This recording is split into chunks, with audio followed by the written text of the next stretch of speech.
Baro kini kilongi kubor bam tagasngi.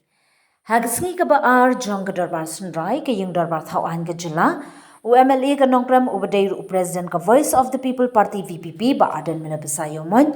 Ulawan ra ay ka jingkali siya usimbut menteri rang ba ka jula ubabat ikat nat kampo ying home police ba prestun tensang. Halor ka jing khlad briu na ka jingïaid kali khlem rukom bat na ka jingïaid kali da ki nong yalam kali ki bati kyiad.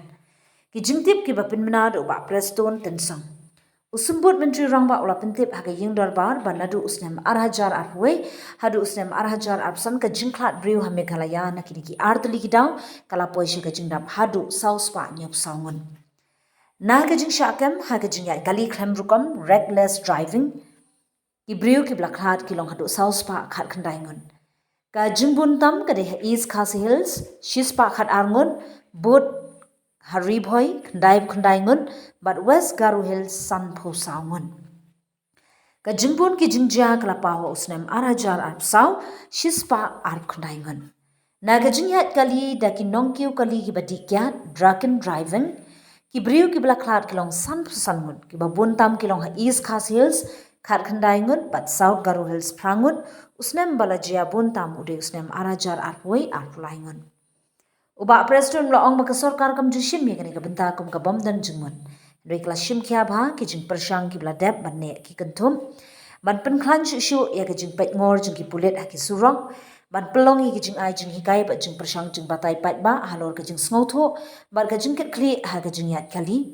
Ban penslur ban pentrekam ki kendon an persya ya ki jing yat kali khlem rukom. Ban persya ya ki jing yat kali da ki briu bedi kyan.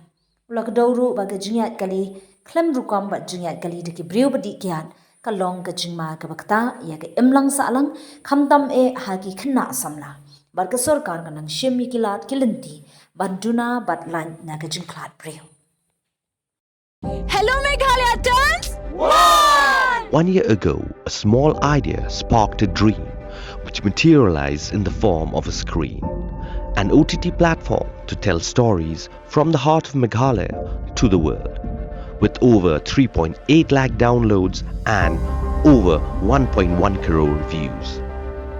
From indie creators to first-time filmmakers, Hello Meghalaya gave voices a home, a stage and a spotlight. And you, the viewers, made it all possible. 1 year down, 1,000 stories to go. Here's to more laughter, more culture, more Meghalaya. We love